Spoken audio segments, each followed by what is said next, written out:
ওম জননীং শারদাং দেবীং রামকৃষ্ণং জগদ্গুরুং পাদপদ্মে তয়স্যিত্বা প্রণমামি মুহুর্মুহুর। নমস্কার। আজ নিবেদিতার ভারত দর্শনের 250তম পূর্তি। এই 250 পর্বে তিল তিল করে পৌঁছানোর ইতিহাসে যারা সাক্ষী রয়েছেন, প্রতি রবিবার সপ্তাহে মাত্র একটা দিন আপনারা আমার পাশে থেকে যেভাবে মেসেজ করে কেউ বা বিভিন্ন সমালোচনার সাথে নতুনত্বের সন্ধান চেয়েছেন, তাদের সকলকে সমানভাবে শ্রদ্ধা জ্ঞাপন করি। আর শ্রদ্ধা জ্ঞাপন করি পানারাম চ্যানেলের যিনি এটি আপনাদের দুয়ারে প্রতি রবিবার পৌঁছে দেন, সেই পবিত্র সুর মহাশয় এবং তার টিমকে। কারণ এই 250টি পর্ব করোনার পর থেকে যেভাবে তিল তিল করে বড় হয়ে আজকে 250ই পরিণত হয়েছে, সেখানে আমার যেমন তথ্য খোঁজা নিত্য অভ্যাস, তার মধ্যেই সেগুলোকে আমি লালন পালন করেছি। কিন্তু যারা এটা উপভোগ করছেন তাদের কাছে আমি কৃতজ্ঞ, কারণ তাদের ইচ্ছা, তাদের আগ্রহ আমাকে এই 250 পর্বে পৌঁছাতে সাহায্য করেছে। তাই এই 250 পর্ব নিবেদিতার ভারত দর্শন, 250 পর্বে ভারতীয় সংস্কৃতি ও নিবেদিতার একটা বিশেষ দিককে আমার মনে হয়েছে এটি আমাদের সকলের প্রাপ্য, আমাদের নিজেদের সমৃদ্ধির জন্য। শঙ্করীপ্রসাদ বসু এক জায়গায় বলছেন, সবচেয়ে মজার এবং আনন্দের যে আমরা ভারতীয়রা ভারতীয় হব, ভারতীয়ত্ব বোধে গর্ব অনুভব করব বা ভারতবর্ষকে নতুন করে চিনব, কোনো ভারতীয়দের দ্বারা থেকে সবচেয়ে বেশি ওই পাশ্চাত্যে জন্মগ্রহণকারী আয়ারল্যান্ডে মার্গারেট নোবেল আমাদেরকে সেই ভারতীয়ত্ব বোধের সন্ধান দেবে, যেখানে আমরা অতি ভারতীয় হতে সাহায্য পাবো তার কাছ থেকে। কি আনন্দের, কি মজার কথা নয়? যে মানুষটা ভারতবর্ষে জন্মালো না, ভারতবর্ষকে দূর থেকে স্বামী বিবেকানন্দের দ্বারা চিনল, তারপরে এদেশে এসে তার মাটিতে ধরণীতে নিজে তার সোঁদা গন্ধ নিয়ে নিজেকে ভারতীয়ত্ব গর্ভে, নিজেকে ভারতবর্ষের এদেশ বলে দেশটাকে সম্বোধন করে, নিজের জন্মদেশ বা শিক্ষার দেশ লন্ডনকে ও দেশ বলে আখ্যায়িত করল। শুধু কি পেছনে ভারতবর্ষে তার গুরুর প্রতি শ্রদ্ধার্ঘ? তা নয়, ভারতবর্ষ যেন যুগ যুগ ধরে তাকে লালন পালন করেছিল পাশ্চাত্যে আপন শক্তিতে শক্তিশালী করে এদেশের তার নিজের শ্রদ্ধার গর্ভের জায়গাটিকে সুপ্রতিষ্ঠিত করে এ দেশীয়দেরই দেশের প্রতি শ্রদ্ধার্ঘ বা শ্রদ্ধা, ভালোবাসা শুধু জানার জন্য নয়, শ্রদ্ধা, ভালোবাসা, গর্বে নিজেদিকে ভারতীয়ত্ব বোধে পরিচিত করা এবং অপরকে সেই পরিচয়ে ধন্য করা, এটাই নিবেদিতার ভারতবর্ষের মানুষের প্রতি সবচেয়ে বড় অবদান। যে কোনো জাতির জীবনের মূল যে সুর, সেটি হচ্ছে মৌলিক সুর, তার সংস্কৃতি। যুগ যুগ ধরে নানা পরিবর্তন, ওঠাপড়া, টানাপোড়েনের মধ্য দিয়ে একটা জাতি যখন চলে, তখন কিছু কিছু বৈশিষ্ট্য সেই জাতির জীবনে, তার উত্থানে পতনে, ঘাত প্রতিঘাতে ফল্গু ধারার মতো নিরন্তর বয়ে চলে। এটা তার সংস্কৃতি, সেটা বাইরে থেকে দেখা যাবে না। তাদের মানুষের আচরণে, তাদের প্রকৃতিগত শ্রদ্ধায়, তাদের দেশাত্মবোধে, তাদের রুচির পরিচয়ে তাদের সংস্কৃতিটা ফুটে ওঠে। সঙ্গীত, সাহিত্য, জ্ঞান, বিজ্ঞান সব কিছুর মধ্যেই কিন্তু ওতপ্রোত হয়ে থাকে সেই দেশের সংস্কৃতি। এক দেশে জন্মগ্রহণ করে কেউ যদি অন্য দেশের সংস্কৃতির মর্ম গ্রহণ করতে চায়, ভেতরে প্রবেশ করতে চায়, তবে কাজটা শুধু কঠিন নয়, তার জন্য প্রয়োজন শিক্ষা ও সাধনা। এটা মুখে বলা যত সহজ, বাস্তবে করা তার অনেক অনেক গুণ কঠিন। আমি নিবেদিতার কথা বলছি। নিবেদিতা সেই জায়গায় পৌঁছাবার অধিকার লাভ করেছিলেন স্বামী বিবেকানন্দের মতো একজন ওই রকম মাপের বিশাল পাণ্ডিত্যের, বিশাল অভিজ্ঞতার, বিশাল শক্তির, বিশাল দেশপ্রেমধিকারী এক সত্তার সান্নিধ্য লাভে এটি সম্ভব হয়েছিল নিবেদিতার। তিল তিল করে সেগুলিকে লালন পালন করে নিজেকে অতি ভারতীয় প্রমাণ করে ছেড়েছেন নিবেদিতা। কঠোর সাধনার ফলে আইরিশ তনয়া ভগিনী নিবেদিতার জীবনে, মননে, কর্মের মধ্যে ভারতীয় সংস্কৃতি মিশে গিয়েছিল। মার্গারেট থেকে নিবেদিতা এক অসাধারণ উত্তরণের কাহিনী। তার ভারত প্রেম ছিল অতুলনীয়। নিবেদিতা ছিলেন স্বামী বিবেকানন্দের নিজে হাতে গড়া প্রতিমা। মাঝে মধ্যে নিবেদিতা স্বামীজিকে বলতেন, রক্ত মাংসে গড়া ভারত প্রতিমার নাম স্বামী বিবেকানন্দ। আর নিবেদিতা যাকে নির্মাণ করলেন, সেই নিবেদিতাও কিন্তু স্বামী বিবেকানন্দের নিজে গড়া প্রতিমা। সেটা ভারতের প্রতিমা হতে পারে, নারী প্রতিমা হতে পারে, শক্তির প্রতিমা হতে পারে, সেবার প্রতিমা হতে পারে, অথবা এক ঐশ্বর্যশীল নারীর সত্তারূপী প্রতিমা হতে পারে। স্বামীজি একবার মিস ম্যাকলাউডকে বলেছিলেন, তিনি তার মানসকন্যা নিবেদিতাকে তৈরি করতেই সবচেয়ে বেশি সময় ব্যয় করেছেন। মার্গারেট ভারত সংস্কৃতির পাঠ পেয়েছিলেন স্বামীজির সঙ্গে হিমালয় পরিক্রমা করার সময়। প্রাচ্য থেকে পাশ্চাত্যের পথে দীর্ঘ সমুদ্র যাত্রায় রিজলি ম্যানারে থাকার সময় গুরুর কাছে নিবেদিতা শুনেছেন ভারতের মহাকাব্যের গল্পগুলো, যেগুলো ভারতীয় চেতনা, ভারতীয় আদর্শের বাস্তব গুণ, ভারত সংস্কৃতির মর্মকথা। শুধু স্বামীজির কাছ থেকে কেন বলবো, যোগীর মা। পাণ্ডিত্য লেখাপড়ার জ্ঞান নয়, পুরাণ জ্ঞান। ভারতীয় সমস্ত মায়েদের যেমন জ্ঞান থাকে, ছেলেবেলা থেকে ছেলে মেয়েদের মানুষ করার সময় তারা যে ভারতীয়ত্ব বোধে ভারতবর্ষের পুরাণ, বেদ, উপনিষদ, রামায়ণ, মহাভারত, সমস্ত মহাকাব্যের ছোট ছোট কাহিনী, গল্প, নীতিকথাগুলি প্রত্যেকের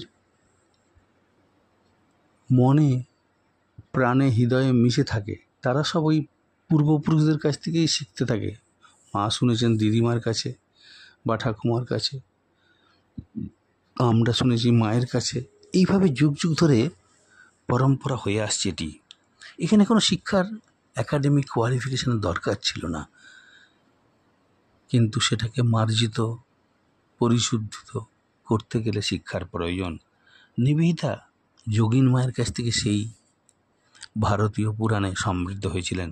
স্বামীজির কাছ থেকে সেটি যেন মার্জিত পরিশুদ্ধতা এনে দিয়েছিল, এবং তার সত্যতা যোগিন মায়ের বলা বা যোগিন মায়ের কাছ থেকে শোনা কাহিনীগুলোর যেন সত্যতা আবার যাচাই করে নেওয়া হয়েছিল স্বামীজির কাছ থেকে। প্রাচ্যে ভ্রমণের সময়, পাশ্চাত্যে ভ্রমণের উদ্দেশ্যে যখন রওনা হয়েছিলেন, নিবেদিতা এইসব সম্পর্কে সুনির্দিষ্টভাবে স্বামীজির কাছে সেই সুশিক্ষাটি পেয়েছিলেন বলেই তিনি অতখানি সমৃদ্ধ হতে পেরেছিলেন। নিবেদিতা প্রকৃত অর্থেই হয়ে উঠেছিলেন ভারতবর্ষের বাণীর বাহক, ধারক। এটা আজ অস্বীকার করার উপায় নেই।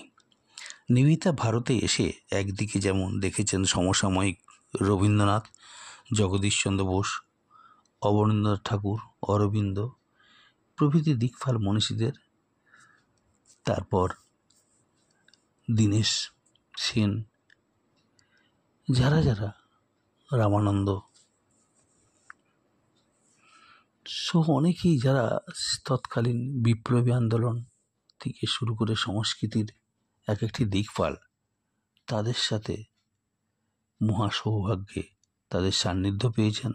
সবচেয়ে বড় কথা, শ্রী মা সারদা দেবীর সান্নিধ্যে সাজাত্য অভিমান দূর করে তথাকথিত নেটিভদের মাঝে বাগবাজারে বাসস্থান বেছে নিয়ে অতি সাধারণ দরিদ্র ভারতবাসীর জীবনযাত্রা দেখতে পেয়েছেন সাদা চোখে, খোলা মনে, এবং সেখানে কোনো পাপ নেই, সেখানে কোনো অন্যায় নেই, সেখানে কোনো অপরাধ বোধ নেই।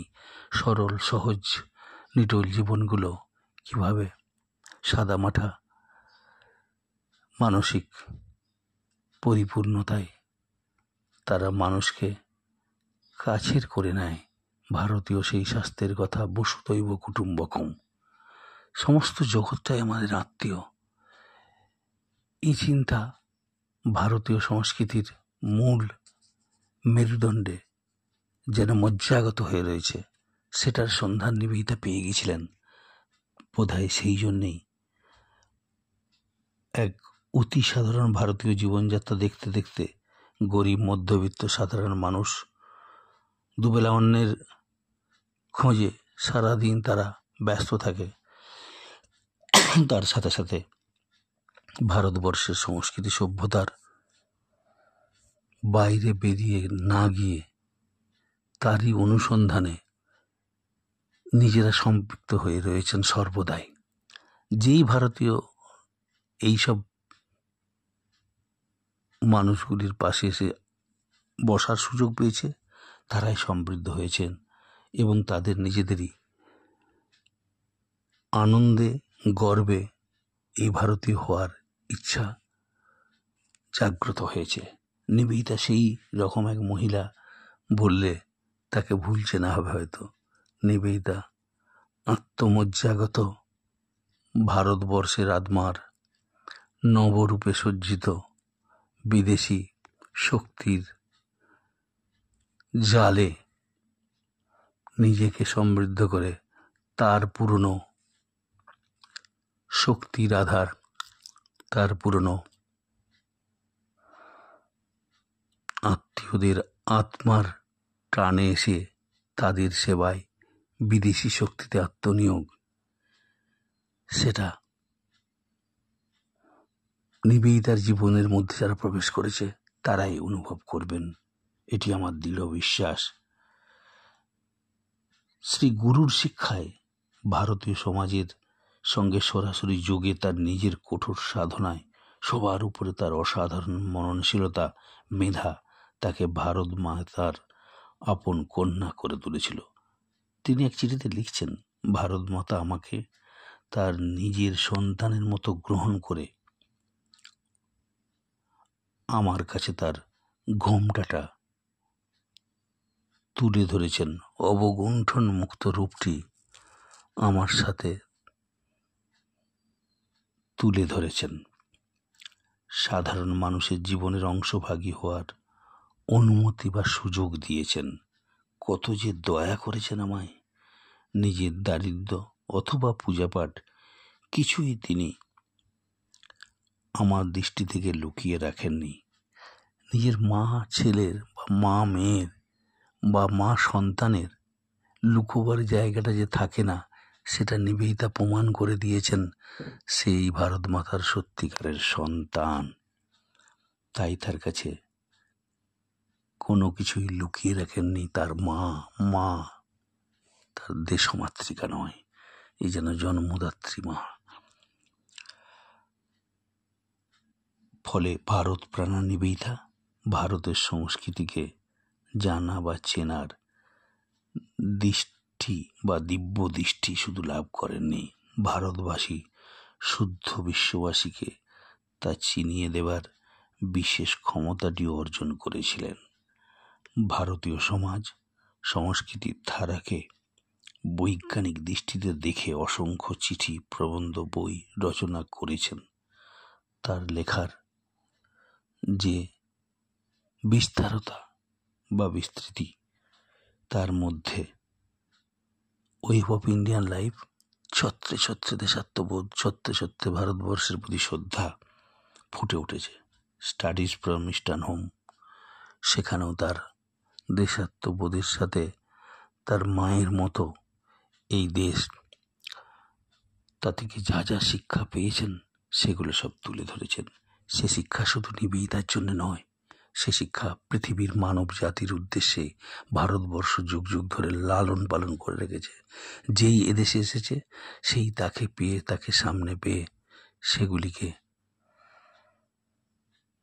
মুক্তোর মতো তারা তার সান্নিধ্য লাভ করে নিজেরা ধন্য হয়েছে। ফুটফলস অফ ইন্ডিয়ান হিস্ট্রি, সেখানে তার প্রতিটি পদক্ষেপ, প্রতিটি ঐতিহাসিক বর্ণনা ভারতবর্ষকে যুগ যুগ ধরে যেভাবে সমৃদ্ধ করেছিল, তার সন্তানও খুঁজে বেরিয়েছেন নিবেদিতা। অজন্তা ইলোরার কথা আপনাদের মনে পড়বে, বুদ্ধ গয়ার কথা আপনাদের মনে পড়বে। নিবেদিতা যেখানেই গেছেন প্রত্যেকটি জায়গায় ভারতবর্ষের সেই ঐতিহাসিক ব্যাখ্যা খুঁজতে গিয়ে গ্রিক সভ্যতাকেও অনেক পিছনে ফেলে দিয়েছে। ভারতবর্ষ গ্রিক সভ্যতার প্রতি শ্রদ্ধাশীল হয়ে গ্রিক সত্তার সংস্কৃতির পাশে শিল্পকলাকে ভারতীয়রা যুগ যুগ ধরে শ্রদ্ধা জানিয়েছেন। নিবেদিতা প্রমাণ করে দিয়েছেন গ্রিক সভ্যতা যেন সমৃদ্ধ হয়েছে ভারতীয় সংস্কৃতি শিল্প কলার দ্বারা। অর্থাৎ পায়োনিয়ার ভারতবর্ষ, গ্রিক নয়, এটি নিবেদিতা বুঝিয়ে দিয়েছেন। কতখানি গভীরে ঢুকলে এটি অনুভব করা যায়। আর একটি কথা, ক্রেডিল টেলস অফ হিন্দুইজম, ভারতবর্ষের এই পুরাণের এক একটি কাহিনীকে অবলম্বন করে 33টি কাহিনী নিয়ে একটি বই রচনা করলেন। পাশ্চাত্যের মানুষের ঘুরে দেখার একটা জগৎ, একটা আদর্শ, একটা মানুষের বিশ্বাস জন্মাবার জায়গা। পুরাণ কাহিনী কিভাবে দেশকে যুগ যুগ ধরে লালন পালন করেছে, সে দেশের প্রতিটি সন্তানকে তারা তাকে সম্বল করেই বড় হয়েছে, তাকে সম্বল করেই নিজের আনন্দে দিন কাটায়। সেই পুরাণকে সম্বল করে নিজেদের জীবন গঠন করার চেষ্টা করে, তাতেই পায় ভারতীয়ত্বের সন্ধান। নিবেদিতা সেই গহরে পৌঁছে গিয়ে নিজেকে তাতে সম্পৃক্ত করে সেগুলিকে 33টি কাহিনীকে বিশ্বের মানুষের জন্য তৈরি করে গেলেন ক্রেডিল টেলস অফ হিন্দুইজম বই। এই সমস্ত বইগুলি ভারত সংস্কৃতিকে আন্তর্জাতিক স্তরে তুলে ধরেছে। ভারতীয় সংস্কৃতি সম্পর্কে পাশ্চাত্য দেশবাসীর দৃষ্টিভঙ্গির পরিবর্তনের সঙ্গে সঙ্গে ভারতীয় মনেও তাদের নিজেদের সংস্কৃতি সম্পর্কে শ্রদ্ধা জাগিয়ে তুলেছিলেন নিবেদিতা। নিবেদিতার ভারতীয়দের কাছে ভারত সংস্কৃতির মূল ধারার সামনে তার ভারত সংস্কৃতির সাধনার মূলে এটাই সবচেয়ে সত্য, এটাই সবচেয়ে বাস্তব, এটাই সবচেয়ে সিগনিফিকেন্ট, তাৎপর্যপূর্ণ আমার মতো ভারতীয়র কাছে, অন্তত যারা নিবেদিতার ভারত দর্শনের পেছনে ছুটে চলেছেন, তারা অন্তত সেটি অনুভব করেছেন। ভারতবর্ষ থেকে নিয়ে ভারতবর্ষের জন্য ভারতীয় মানুষদের কাছে পৌঁছে দিয়েছেন তাদের ইতিকথা, তাতে যারা তারা সমৃদ্ধ হতে পারে। এটি নিবেদিতার মূল উদ্দেশ্য। আমরা দেখব ভারতীয় সংস্কৃতি সম্পর্কে পাশ্চাত্য দেশবাসীর দৃষ্টিভঙ্গির পরিবর্তনের সঙ্গে সঙ্গে ভারতীয় মনেও তাদের যে নিজেদের সংস্কৃতি সম্পর্কে শ্রদ্ধা জেগে উঠছিল, সেই ওয়েভ অফ ইন্ডিয়ান লাইফ ইংরেজি ভূমিকাতে রবীন্দ্রনাথ নিজেদের জাতিগতভাবে আমাদের কিছু সীমাবদ্ধতা ও ত্রুটি আছে এবং তার সন্ধান পেতে একজন বিদেশির বিরাট অন্তর্দৃষ্টির প্রয়োজন হয় না। আমরা নিশ্চিন্ত এসব ত্রুটি নিবেদিতার নজরে এড়ায়নি। নিবেদিতার ভারত দর্শন আরও কয়েকটি পর্বে আপনাদের সামনে তুলে ধরার চেষ্টা করব। আজ এই পর্যন্তই। নিবেদিতার ভারত দর্শনের 250তম পর্বে সকলকে আমার শ্রদ্ধা নমস্কার জানিয়ে শেষ করি। সকলে ভালো থাকবেন।